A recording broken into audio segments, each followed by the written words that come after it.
ایران، امریکہ، اسرائیل، یہ دنیا میں ابھی سب کی زبانوں پر چل رہے جنگ کے حالات۔ اس دوران میں نے حدیث یہ پڑھا کہ دجال کے ظاہر ہونے کا وقت جو ہے وہ اللہ بہتر جانے، لیکن جو جگہ ہے نبی پاک صلی اللہ علیہ وسلم نے فرمایا وہ بھی ایران کی طرف سے ہی ظاہر ہوگا۔ دجال کے ظاہر ہونے کی جگہ جو بتائی گئی وہ مشرق کی طرف سے ظاہر ہوگا۔ ایران کا ایک شہر ہے اصفہان۔ نبی پاک صلی اللہ تعالی علیہ وسلم فرماتے ہیں یتبع الدجال من اصفہان 70,000۔ حضور فرماتے ہیں اصفہان شہر سے 70,000 یہودی دجال کی فوج میں شامل ہوں گے۔ اب یہ اصفہان کہاں ہے؟ اصفہان تو یہ ایران کا شہر ہے۔ 70,000 یہودی ہیں یہاں پر؟ نہیں، لگتے تو نہیں ہیں، لیکن حدیث پاک ہے، اللہ کے نبی صلی اللہ علیہ وسلم نے فرمایا 70,000 یہودی دجال کی جماعت میں داخل ہوں گے، وہ ایران کے اس شہر سے داخل ہوں گے، اس کی فوج میں آئیں گے۔ ہو سکتا ہے لوگ میرے اس بیان کو یوں کہہ رہے ہوں کہ یہ ایران کے خلاف بول رہے ہوں۔ میرے عزیزو، آج جن حالات اور جو کیفیت کو ہم دیکھ رہے ہیں، ہم مظلوموں کے ساتھ کھڑے، ظالم کے ساتھ کبھی نہیں کھڑے ہوں گے۔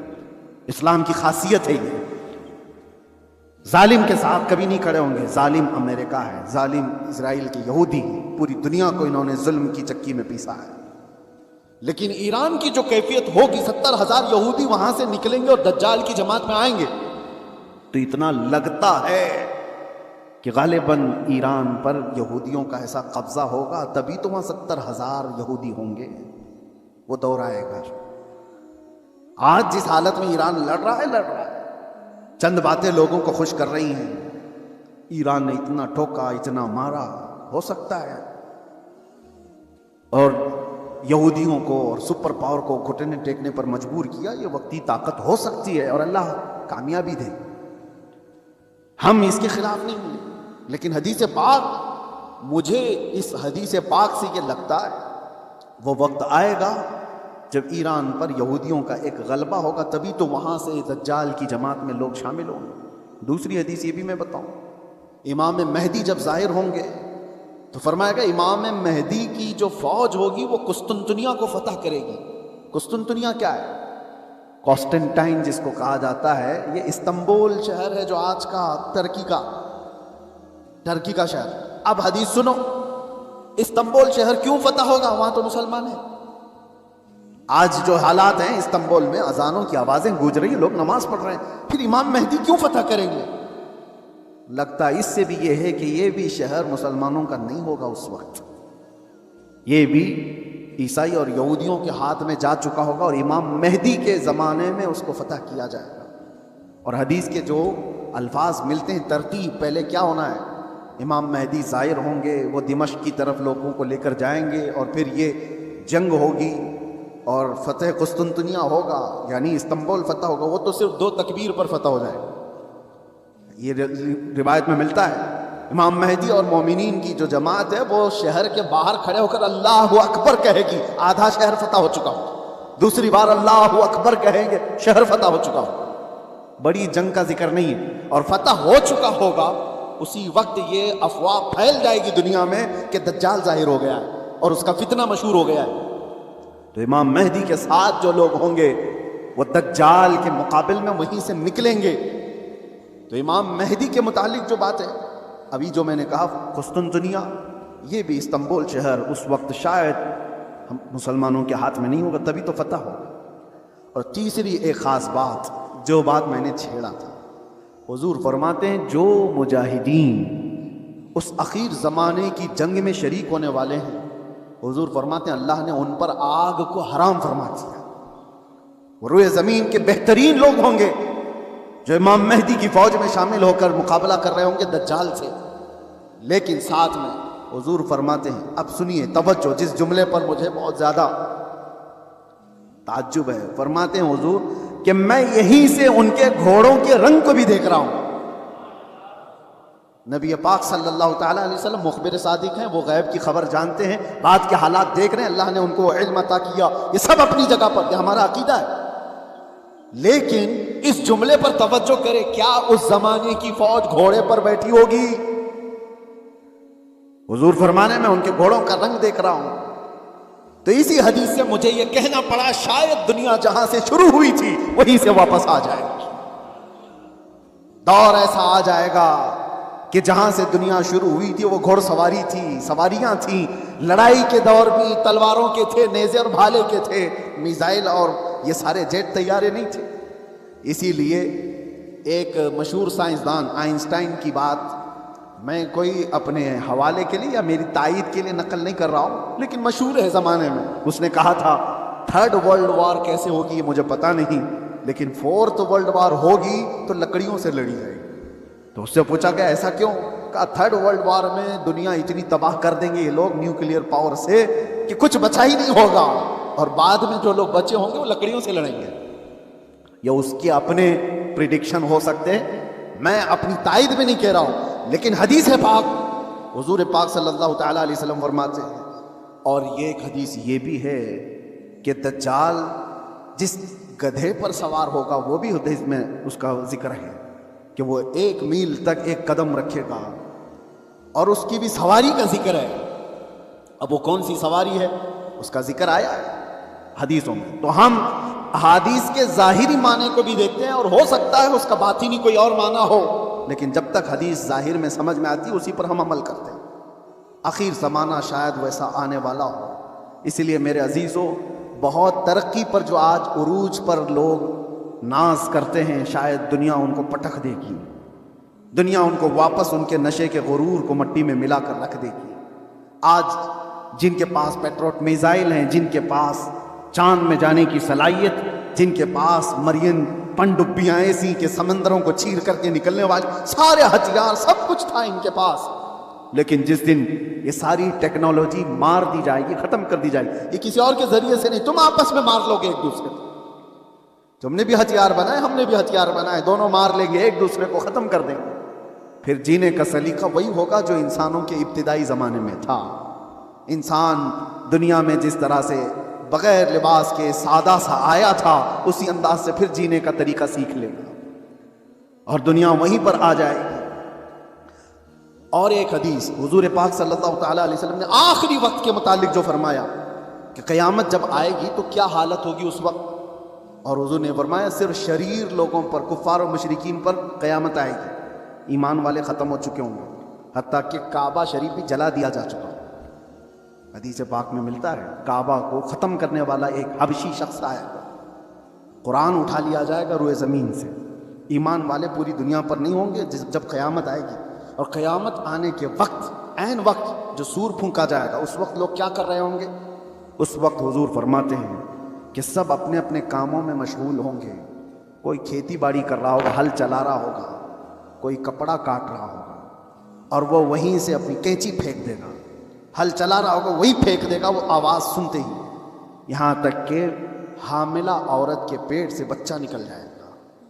اس آواز کی دہشت سے دودھ پلانے والی ماں اپنے بچے کو پھینک دے گی. یہ جو احادیث میں ہے وہاں پر بھی دنیا کی بڑی ترقیات کا ذکر نہیں ہے. یہ نہیں ہے کہ بہت ہائی فائی انٹرنیٹ میں آدمی بیٹھا ہوگا یا مشینیں چلا رہا ہوگا. وہاں پر بھی حدیث میں ذکر ملتا ہے کہ ہل چلا رہا ہوگا, کینچی کاٹ رہا. پھر مجھے یہی کہنا پڑتا ہے کہ دنیا جہاں سے شروع ہوئی تھی انہی حالات پر آ جائے گی. یہ کینچی ہاتھ میں لے گی اور ہل ہاتھ میں لے گی, زمین میں بیج بوئے گی اور فصل اگائے گی, اور جب آئیں گے تو چکی پیس کر کے اپنے گھر کے کھانے کا انتظام کریں گے. بہرحال جو بھی حالات ہیں, ہم دنیا کے آخری وقت پر آ چکے ہیں. اور ایک یہ بھی بات میں کہہ کر کے جاتا ہوں, بعض بزرگوں نے فرمایا امام مہدی کب ظاہر ہوں گے, تو اس کے متعلق بزرگوں نے فرمایا جب سارے مومنین دعا کرنے لگ جائیں کہ اے اللہ امام مہدی کو ظاہر فرما دے, تو اللہ تبارک و تعالی قریب ہے کہ ان کو ظاہر فرمائے گا. لیکن آج کی سچویشن یہ ہے, میں دیکھتا ہوں ہم ساری دعائیں کرتے ہیں, کیا مومنین کی عام جماعتیں امام مہدی کے ظاہر ہونے کی دعا کرتے ہیں کہ یہ دعا کا بھی رواج عام ہو جائے کہ اللہ امام مہدی کو ظاہر فرما دے. جب یہ دعا کثرت سے ہونے لگے کہ وہ آ جائیں گے امام مہدی کے ظاہر ہونے کی. اور دوسری حدیث یہ بھی ہے یذہل الناس, حضور فرماتے ہیں ان ذکر دجال, دجال کا ذکر کرنا لوگ چھوڑ چکے ہوں گے علماء منبروں سے بیان کرنا ختم کر چکے ہوں گے تب دجال آئے گا. جب تک دجال کے بارے میں اویئرنیس ہوگا لوگوں کے درمیان، دجال نہیں آئے. لوگ بیان کرنا چھوڑ چکے ہوں گے اور اس کا ذکر کرنا ترک کر چکے ہوں گے. یہ دونوں چیزیں ہمارے اندر آنے نہ پائیں. اللہ تبارک و تعالی ہم سب کو آخری زمانے کی فتنوں سے محفوظ فرمائے. آج جو ہونے والے حالات ہیں اس کے لیے آپ اپنے اپنے انتظامات میں، لوگ آج اپنا راشن پانی سب جمع کر رہے ہیں، میں کہتا ہوں اپنا ایمان بھی جمع کر کے رکھو، اپنے اعمال اور اپنے عقیدے کی حفاظت کرو. کل کے آنے والا دور، ایک دن 2 دن روٹی نہ کھا کر کے اگر آپ رہ بھی جاؤ گے لیکن ایمان کے بغیر دنیا سے جاؤ گے تو ہمیشہ جہنم میں جلائے جاؤ گے. ایمان کی حفاظت بھی آج اتنی ہی ضروری ہے، اس لیے کہ آدمی جب مصیبتیں آتی ہیں تو انکار خدا کر بیٹھتا ہے، وہ لوگوں کے پیچھے چل بھاگتا ہے. وہ دور آئے گا جب لوگ اپنے مال کی طرف تمہیں بلائیں گے، تمہارے پاس ہوگا کچھ نہیں تو بھاگو گے ان کے پاس، اپنا ایمان بھی بیچ دیں، سب کچھ، کہ مجھے میرے بچوں کو کھلانا ہے، میں آج اس کے پاس جاؤں گا، اس کے پاس مال ہے، اس کے پاس کھانا پانی ہے، اس کے پاس راشن ہے، یہ سب کچھ دے رہا ہے. یہ کہا گیا کہ دجال روٹیوں کے پہاڑ لے کر چلے گا. جب دنیا میں قحط ہوگا، لوگ کھانے کے محتاج ہوں گے اور دجال کے پاس غذا کے پہاڑ ہوں گے، چل رہے ہوں گے ساتھ میں. دنیا بھوکی اس کے پیچھے لپک جائے گی کہ روٹیوں کا پہاڑ اس کے ساتھ، تو کھانے کا ذخیرہ جس کے پاس ہوگا دنیا پاگل کی طرح اس کی طرف لپک جائے گی. تو آنے والا دور اگر قحط کا ہے تو آپ یہ بھی ایمان رکھو کہ جہاں کھانا بٹ رہا ہے وہاں ایمان والا نہیں جاتا. جہاں میرے مصطفیٰ کی محبت بٹ رہی ہے، بھوک کو ترک کرے گا، میرے آقا کے قدموں کو اختیار کرے. انسان کی شروعات جو ہوتی ہے بچپنے سے، بچہ ہے، بچہ جس کیفیت میں بڑا ہوتا ہے، جوان ہونے کے بعد ایک پورا انسان نظر آتا ہے. بچے کو پورا انسان نہیں کہا جاتا، اس کی عقل بھی کم ہے، اس کی سمجھ کم ہے، اس کے چلنے پھرنے میں کمزوری ہے، کھانے پینے میں مکمل نہیں ہے. لیکن جب بوڑھا ہوتا ہے تو اس کو واپس بچپنے کی طرح بنا دیا جاتا ہے. انسان کی زندگی جہاں سے شروع ہوئی اسی طرف واپس آ جاتی ہے. اب اس آیت کی تفسیر میں علماء اعظام، مفسرین اعظام نے فرمایا ہے کہ ایک حالت سے دوسری حالت کی طرف پھیر دیا جانا، اس کو ننکسہ فی الخلق کہا جاتا ہے. سورہ یاسین کی جو آیت میں نے آپ کے سامنے پڑھی، ہماری زندگی جیسے شروع ہوئی، بچپنے میں دانت نہیں تھے، صرف دودھ پی سکتے تھے اور کوئی ہارڈ غذا نہیں کھا پاتے ہیں. بچپنے میں ہاضمہ اتنا مضبوط نہیں تھا کہ گوشت مچھلی سب کھا لیں، وہ نرم غذا کھاتا. بچپنے میں وہ خود سے چل نہیں پاتا تھا، کسی کے سہارے کی ضرورت ہوتی تھی. بچپنے میں بولنے میں تتلاہٹ آتی، صاف صاف الفاظ نہیں بول پاتا. چھوٹا بچہ ایک سوال کو بار بار کرنے لگتا ہے، اسی چیز کو بار بار پوچھتا ہے. چھوٹا بچہ کبھی کبھار خود سے پیشاب پخانہ کر لیتا ہے، اسے احساس نہیں ہو پاتا. بستر میں اس کی صفائی کے لیے اس کے ساتھ کسی کی ضرورت ہوتی ہے.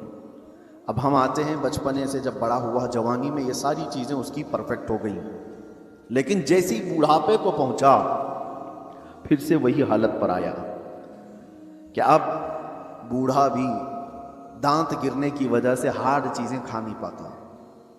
بوڑھے کو بھی نرم غذا دینی پڑتی ہے. بوڑھے کا بھی ہاضمہ مضبوط نہیں ہوتا کہ ہر چیز وہ ہضم کر لے جائے. بوڑھے کے اندر بھی اب کسی کے سہارے کی ضرورت آ گئی، اتنی کمزوری آ گئی کہ خود سے کھڑا ہو کر کے چل نہیں سکتا، کسی کے سہارے کی ضرورت ہے. بوڑھے کے اندر بھی بھولنے کی عادت آ گئی. بوڑھے کے اندر بھی ایک چیز کو بار بار پوچھنے کی عادت آ گئی جو بچے کے ساتھ تھی.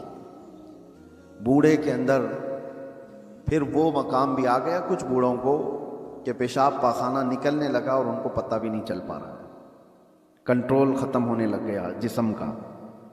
بستر پر ان کے پیشاب پخانے بھی ہو گئے. بہت سارے بوڑھوں کے ساتھ یہ معاملہ ہوتا گیا. تو کہا کہ انسان جہاں سے شروع ہوا تھا پلٹ کر کے وہیں آیا ہے، انہی حالات کی طرف اسے لایا گیا ہے اور پھر اس کا خاتمہ ہو جائے گا. میں یہ بات اس لیے عرض کر رہا ہوں کہ غالباً ایسا لگتا ہے کہ دنیا بھی جس انداز سے شروع ہوئی تھی پلٹ کر کے اسی انداز پر آ جائے گی. آج کے حالات ہمیں یہ بتا رہے ہیں. اگر آج کے زمانے میں کسی سے کہا جائے کہ دنیا واپس اپنے پہلے مدار پر آ جائے گی، پہلے کیفیت پر آ جائے گی تو لوگ ہنسیں گے۔ دنیا کی پہلی والی کیفیت یہ ہے، زمین میں بیج بو، فصل آئے تو اناج نکالو، چکی میں آٹا پیسو اور روٹی بناؤ اور کھاؤ، نہ کوئی مشین کا تصور۔ پتھروں کو ٹکرا کر کے آگ جلاؤ اور دیے روشن کرو اور گھر کو اسی سے اجالا کرو، یہی پہلی کی کیفیت تھی۔ کپڑے اپنے ہاتھ سے سلو، باقی کوئی چیز نہیں تھی۔ گھوڑ سواری کرو، کوئی سواری نہیں تھی، نہ کار، نہ گاڑی، نہ پلین، نہ ٹرین، کوئی چیز نہیں تھی۔ جانوروں پر سواری کیے جاتے تھے۔ دنیا کی یہ پہلی کیفیت ہے۔ آج میں اگر کہوں کہ دنیا کی اسی پہلی کیفیت پر واپس آنا پڑے گا تو لوگ ہنسیں گے، ایسا کیسا پاسبل ہے؟ ممکن نہیں۔ لیکن میرے عزیزو، آج میں ایک بہت اہم بات آپ کے سامنے رکھنے جا رہا ہوں۔ ہو سکتا ہے دنیا اسی پہلی والی کیفیت پر واپس آ جائے گی، اسی کیفیت پر جہاں سے شروع ہوئی تھی۔ آج کے حالات دیکھ کر یہ لگتا ہے پیٹروٹ میزائل اور نیوکلیئر ویپنز کے ذریعے سے پوری دنیا ایسی تباہ ہو رہی ہے۔ یہ تو ابھی ہتھیاروں کا استعمال پورا نہیں ہوا۔ جو ہتھیار یہ سپر پاور کنٹریز بنا کر کے بیٹھے ہوئے ہیں، ان کا ابھی استعمال نہیں ہوا۔ 1945 میں جو نیوکلیئر کا استعمال ہوا تھا، اس کا اثر آج تک ہوتا ہے جاپان میں، ناگاساکی اور ہیروشیما میں۔ آج سے تقریباً 70 سال پہلے استعمال کی ہوئی چیزوں کا آج بھی اثر ہے۔ نسلیں وہاں کی لنگڑی لولی ہیں، زمین بنجر ہے کہ کبھی سبزہ نہیں اگے گا، اور اس زمانے میں بنایا ہوا وہ نیوکلیئر ویپن تھا۔ 70 سال کے بعد تو ٹیکنالوجی بہت آگے بڑھ چکی ہے۔ آج کے ان کے پاس جو نیوکلیئر ویپن ہیں، جو دانشور بتاتے ہیں کہ ایک کنٹری ہی جس کے پاس نیوکلیئر، امریکہ ہو یا رشیا ہو، وہ 9 بار دنیا کو تباہ کر سکتے ہیں۔ پوری دنیا کی بات کر رہا ہوں۔ اتنے ہتھیار وہ جمع کر کے رکھے ہوئے ہیں، ان کا تو ابھی استعمال نہیں ہے۔ بڑے بڑے میزائل کا ابھی استعمال